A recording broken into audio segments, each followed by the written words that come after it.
Welcome to this episode of The Wisdom of Paramahansa Yogananda, brought to you by Self-Realization Fellowship, where each week you can receive inspiration and guidance from Paramahansa Yogananda's Kriya Yoga teachings. The subject of this episode is How to Be a Friend to All by Brother Prafullananda.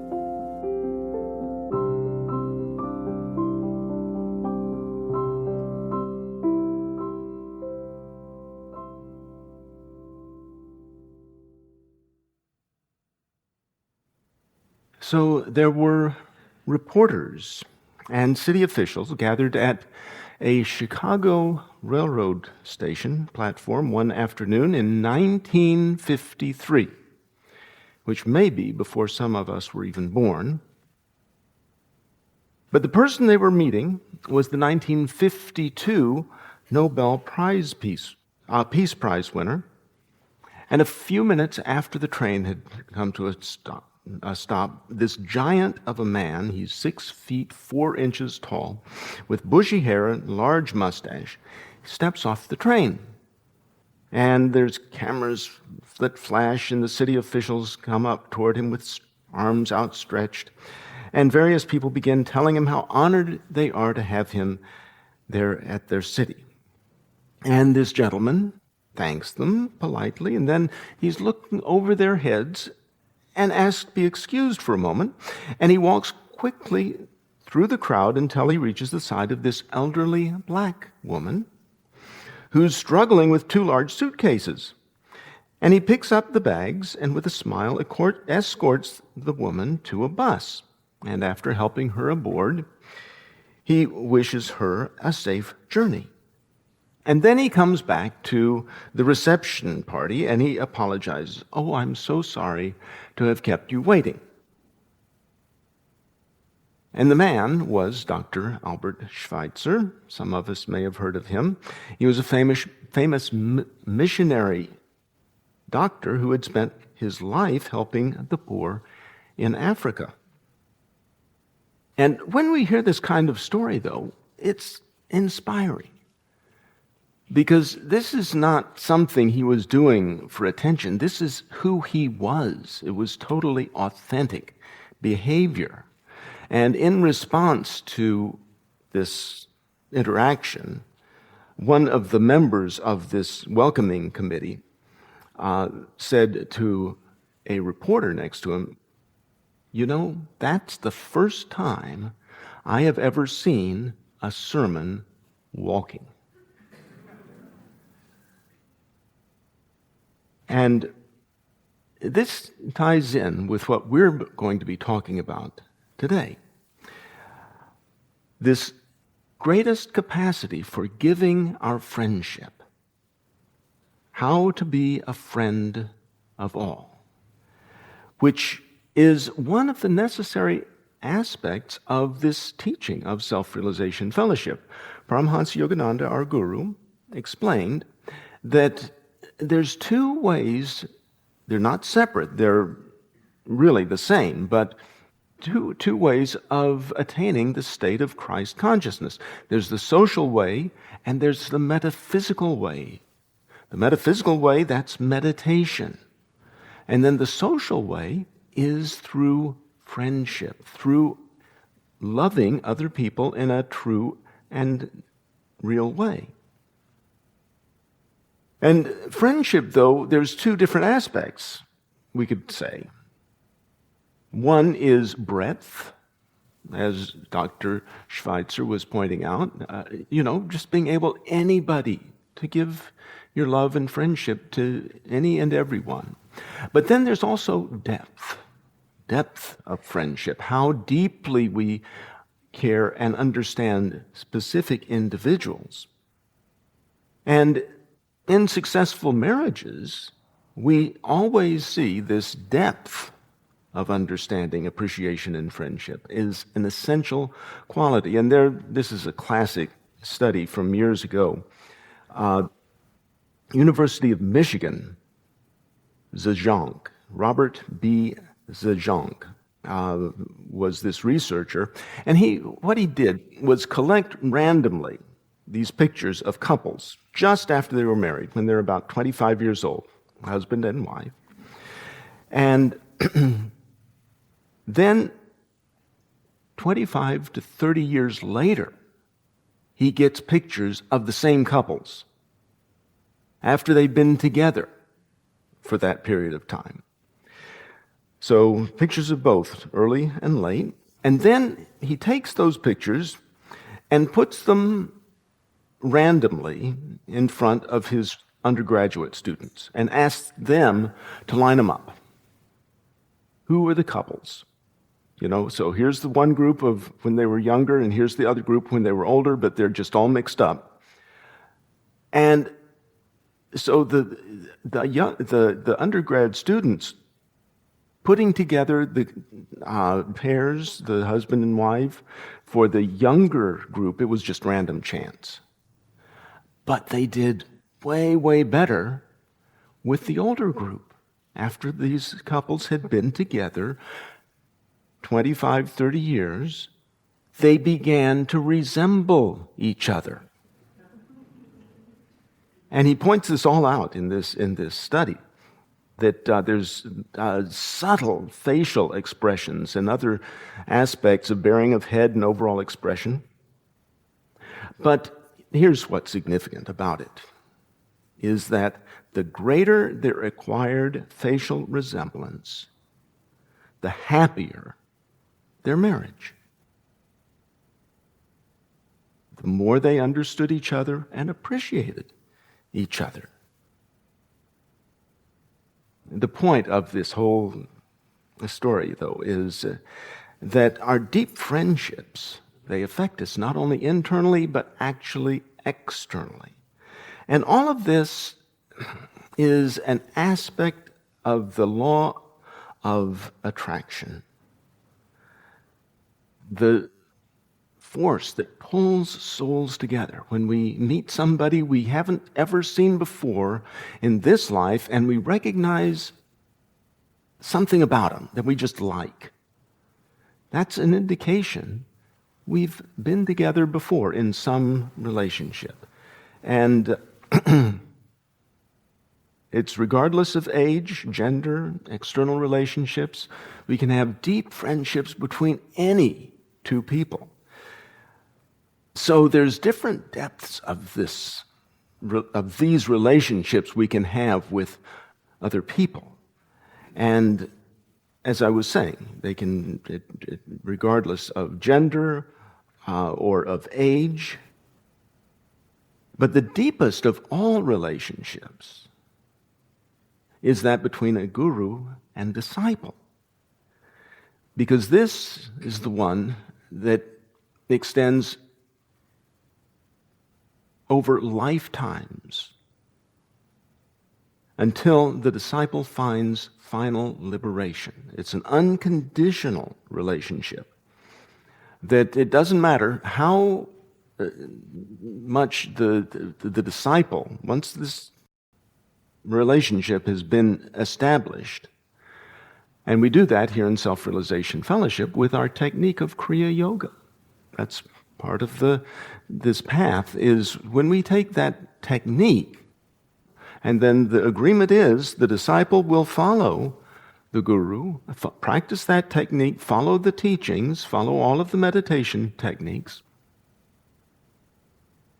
until the end of life, or as long as necessary to attain final liberation. But the guru, in turn, gives unconditional friendship and loyalty and support to the disciple as long as it may take. Even if the disciple goes off the path and forgets everything and goes and does, the prodigal son parable in the Bible, the guru is always there, always, to bring them back. And so when the disciple perfects his or her side of this relationship of giving unconditional love back to the guru and to God, because the guru is just a channel of our love back to God, then it manifests the same kind of way as this study of Dr. Zhejiang of personality behaviors. It's beginning to resemble that of the guru. And I don't have time to get into all of this now. There's countless stories of the disciples of Paramahansa Yogananda. Their behavior was in a subtle way, very much like the Guru's. And he wrote about this in one of his letters to Rajarsi Janakananda. Rajarsi was a great disciple of Yogananda, and the master had written to him when he was in India. He said, "Love between souls like you and me is perfect, for there is only pure unconditional surrender. I love you, not only because of what you are now, but because you were sent to me, that I express toward you a perfect divine love." And it's that same relationship, though, not just for a Rajarsi Janakananda, but for every single disciple. It's very personal. And the further we go on our spiritual path, the more we actually realize this.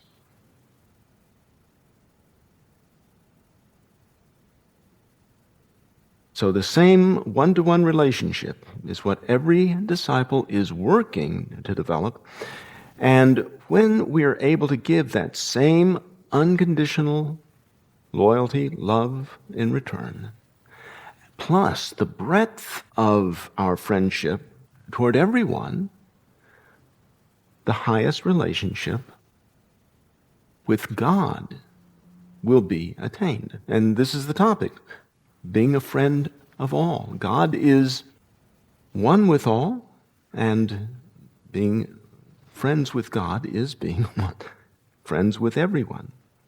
So there's a few principles, though, I just want to point out that will help us in developing this. And the first is to practice the golden rule. You know the golden rule, right? And do unto others what you would have them do unto you. In the Bible, it's actually put this way in the book of Luke: "Judge not, and ye shall not be judged. Condemn not, and ye shall not be condemned. Forgive, and ye shall be forgiven. Give, and it shall be given unto you. For with the same measure that ye meet withal, it shall be measured to you again." Okay? And in the Eastern philosophy, of course, this is simply an expression of the law of karma. What we put out is exactly what comes back to us. And our Guru's explanation in part of this: if you want to be loved, start loving others who need your love. If you want to expect others to be honest with you, then start being honest with yourself. Remember, whatever you want others to be, first be that yourself, and that you will then find others responding in like manner to you. Okay? So we can all buy that. Does anybody have a problem, though, with the universe? Like, why is this happening to me? It's not fair. Life is pretty lousy. If we have that kind of attitude or those feelings at any time, it's simply pointing out we're getting back what we have put out there already. So it's a very poignant reminder. Maybe there's something we need to change in ourselves, some habits and behaviors. And so one of the ways of doing this is to give up the gotchas. To give up the gotchas. You know what a gotcha is? Ha! I gotcha! It's when you find somebody doing something they shouldn't or you don't like, and you get them. Ha! Well, this is mental criticism and verbal criticism oftentimes. And it's poisonous in terms of what we're talking about today. And so we need to be aware when we're doing this. And it's very commonplace in our society and our culture, because we ourselves are victims of brainwashing, many of us. Studies have pointed out that we were criticized some 16,000 times between the ages of, between the first and the 12th grades, which is like 3 to 4 times every single day, which creates a really bad self-image for people as they're growing up. And it also creates a tendency to do the same thing to other people. So what we need to do when we catch ourselves blaming somebody else for something, and not necessarily verbally, but mentally, why did you do that? When we see something we don't like in other people, be aware of it. And then try this. Instead of catching them doing things you don't like, catching them doing things they do well. And that is pleasing, and because oftentimes these are the kinds of things, especially with our close relationships, we just take it for granted. When the spouse actually takes out the garbage without me having to tell him or her. And they just do it, and we take it for granted. What we need to do is realize, wow, they're making my life better in so many little ways.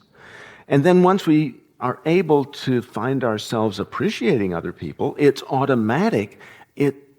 We send out a vibration to them, and we don't have to necessarily say anything, but they get it. Guaranteed. They get it if we're sending out negative thoughts and vibrations. But if we are sending out positive thoughts, we can also reinforce those thoughts with positive words. Just something simple. Wow, thank you. That really made me feel good. You made my day. That kind of stuff. Just little, but it makes a big, big difference. This is what another self-help expert says. In your relations with others, it is extremely necessary to recognize and appreciate the characters they have chiseled out in themselves. You know who that self-help expert is? Paramahansa Yogananda. Yes. But what is he talking about here? In your relationships with others, necessary to recognize and appreciate characteristics they have chiseled out in themselves. Because everybody, in creating the personalities that we are right now, we have spent lifetimes creating just who we are. Every single person has done the same, chiseled out what we've become. And these are our deepest values that are just, we automatically express them. We're not even aware of them. It's our second nature. But like a man can, a husband, for instance, can have this characteristic, a basic understanding that what is really needed is economy and being careful about how much we spend, because I've been through this before in previous lifetimes. This is a subconscious memory, and I really don't like being in poverty. And so he will tend to pinch every nickel until it squeals. Where his wife doesn't see that at all. She thinks, well, he's really very miserly. What we need to do is be able to fix up the house so it looks nice, so when I have my friends over, they will appreciate some nice surroundings.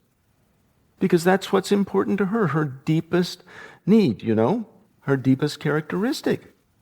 And since neither of them ever talk about this, she looks at him as a skinflint, and he looks at her as a spendthrift. But if we can understand the deeper level of why they have those particular idiosyncrasies, we can begin to appreciate who they are for what they are. And they don't need to change. We just need to appreciate them. And then what we can also do is start to express, so it's because you feel this way that's why you have that, you don't want me to spend money. And when there's that kind of understanding, then people can really start to appreciate each other in a vastly deeper kind of way.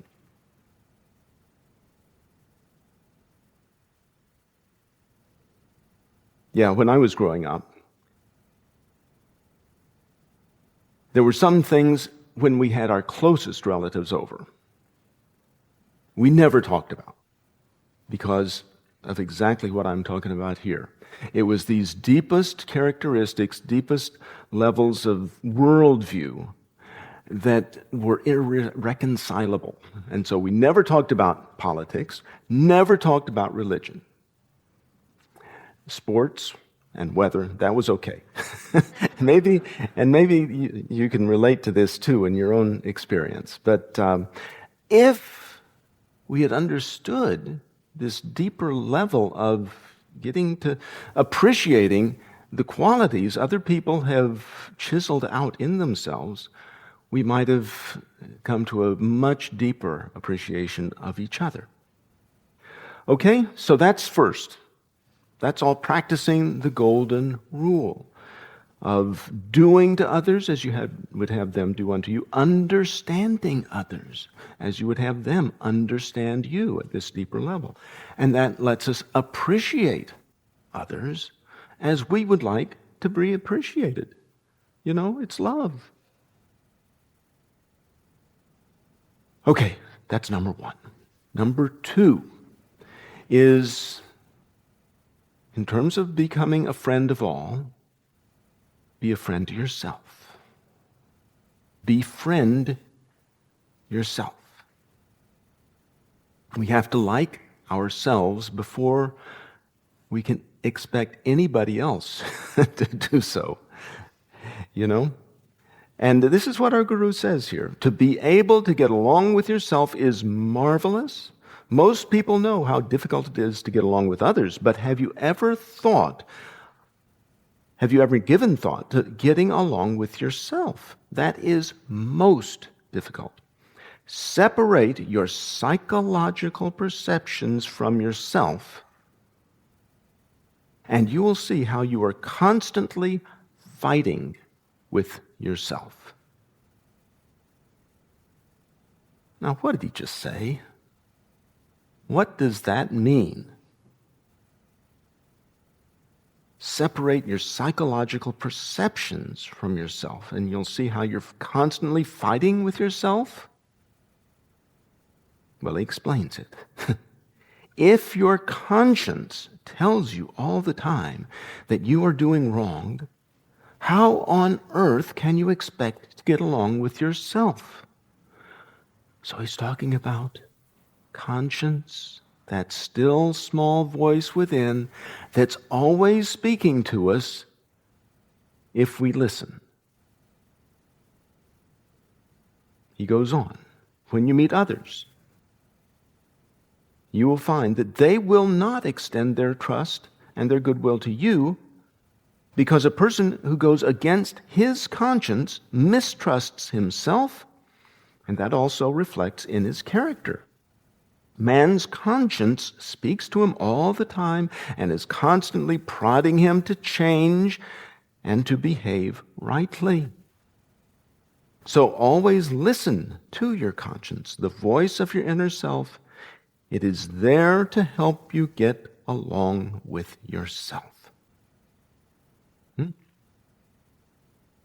And this is the little quiet voice that tells us that we have to practice self-control in everything in life.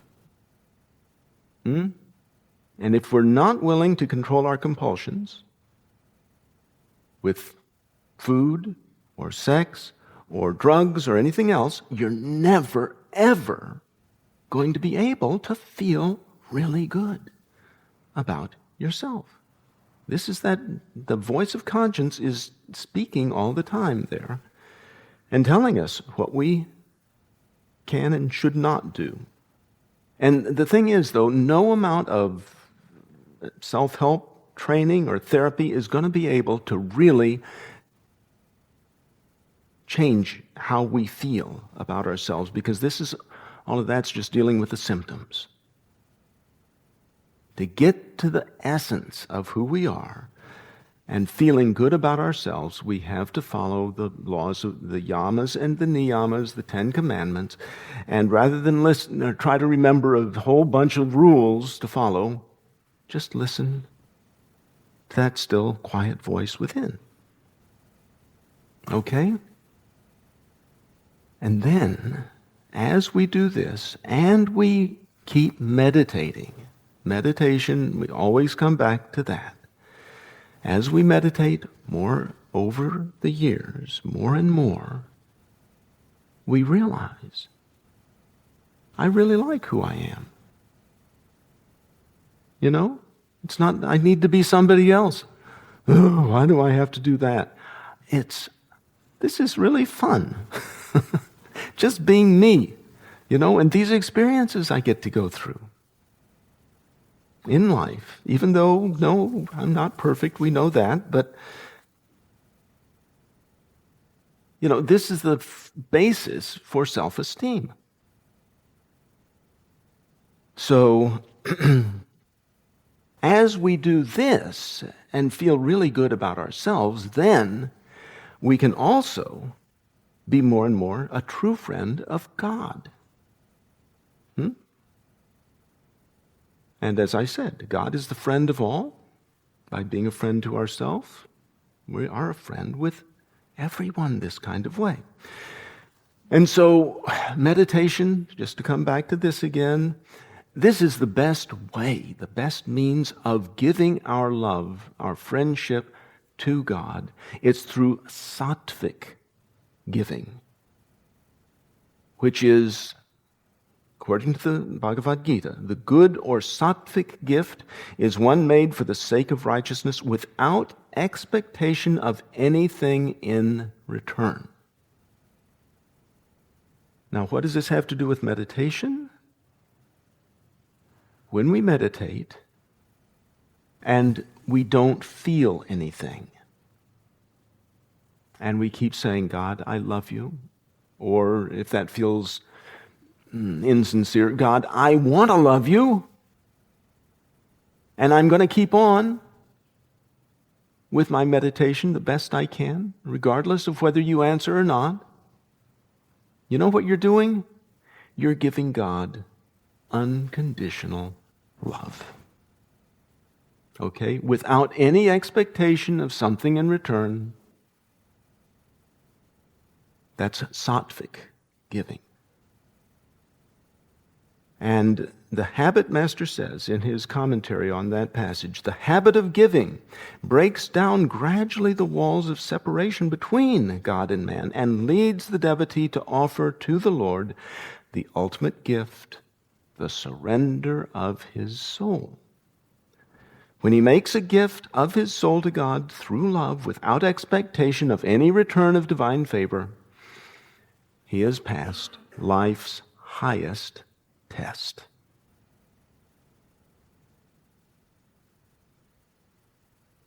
Passing life's highest test, what does that mean? We're out of here. We don't have to be physical, limited beings anymore. We find our liberation. One last closing story. which points out that it's the little things that we do can have a major effect on somebody else. Just a smile or a wave, saying hi in passing, showing an interest in what somebody else is saying to us. These can be giant acts of kindness that we're not even aware, but they come back to us later on. So this is a story from the internet. It goes like this. One day when I was a freshman in high school, I saw this kid from my class walking home from school, and his name was Kyle, and he looked like he was carrying all his books. And I thought to myself, why would anybody bring all his books home on a Friday? He must really be a nerd. So I had a big weekend planned, parties, football game with friends and stuff. So I shrugged my shoulders, went on. But as I was walking, I saw this bunch of kids run toward this other guy. They ran at him, knocked all the books out of his arms, tripped him up. He landed in the dirt. His glasses went flying, and I saw them land about 10 feet from him. And he looked up, and I saw this terrible sadness in his eyes. And my heart just went out to him. So I jogged over, and as he was crawling around looking for his glasses, I saw a tear in his eye. So I handed him his glasses and said, those guys, they're jerks. They should really get lives. And he looked up at me, and he said, hey, thanks. And there was a big smile on his face, one of those smiles that showed real gratitude. So I helped him pick up his books, asked him where he lived, and it turned out it wasn't far from my house. And I was wondering, why never I saw you before? Well, had been going to this private school till now, and so I wouldn't have ever hung out with kids going to another school. So we talked all the way home, and I carried some of his books, and it turned out he was a pretty cool kid. And I asked if he wanted to play a little football with my friends, and he said yes, and so we hung out that weekend, and the more I got to know Kyle, the better I liked him. And my friends thought the same about him. And so Monday morning came, and there was Kyle walking back to school with this huge stack of books. And so I stopped him and said, boy, you're really going to build some muscle with a pile of books like that every day. And he just laughed and handed me half the books. Well, over the next 4 years, Kyle and I became best friends. And when we were seniors, he was the valedictorian for our class. And he had to prepare the speech for graduation, and I was just really glad it wasn't me. And so he looked great when graduation day came around, and he was one of those guys who had really found himself in high school. He'd filled out, looked good in classes. He had more dates than I did, and all the girls loved him. But I could see he was nervous about his speech. So I smacked him on the back, and you'll do great. And he looked at me with one of those smiles, that really grateful smile, and he said, thanks. And then as he started his speech, he cleared his throat and began, graduation is a time to thank those who've helped you make it through those tough years, your parents, your teachers, your siblings, maybe a coach, but mostly your friends. And I'm here to tell you that being a friend to someone is the best gift you can give them. I'm going to tell you a story. And then I just looked up as my friend told this story of that first day we met. Because what had happened was actually he was planning to go home. He was so depressed, he was planning that weekend to kill himself. He said, I was taking my books home so my mom wouldn't have to clean out my locker. And then he looked hard at me and gave me a smile. He said, thankfully, I was saved. My friend saved me from doing the unspeakable. So I just use this as an example of the little things that we may not realize are really significant. Just one little something to somebody else may be the best thing that happens their whole day. So this is how to become an angel. And I tell you, we've got lots of angels in the making right here at our temple. And it's all part of an ever-deepening cycle. There's the outer, there's the inner aspects of the spiritual life, but they're all working together. And we don't need to actually perceive how it's all working at any one point, because we may not see how a simple act of kindness can be the best thing that happens in somebody's life, and how that might come back later and really be something nice for us too. But we don't need to see that. We don't need to see the details of somebody's past lives to appreciate the essential characteristics that they've chiseled out for themselves in this life. And we may not immediately recognize how much that following that still voice of our conscience is actually improving our feelings for ourselves, and how that feeling of self-esteem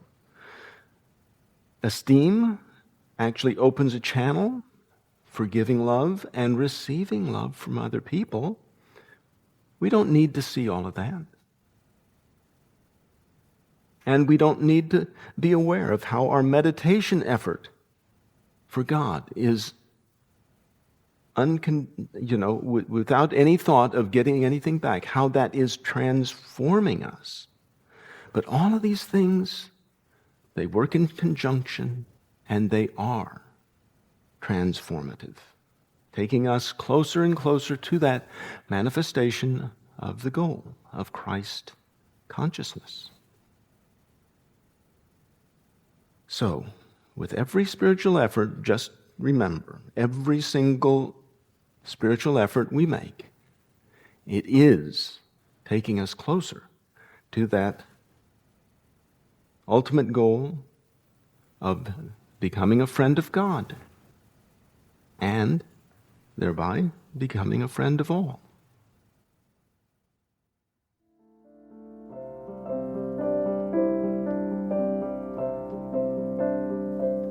This has been a production of Self-Realization Fellowship, a non-profit organization founded by Paramahansa Yogananda in 1920.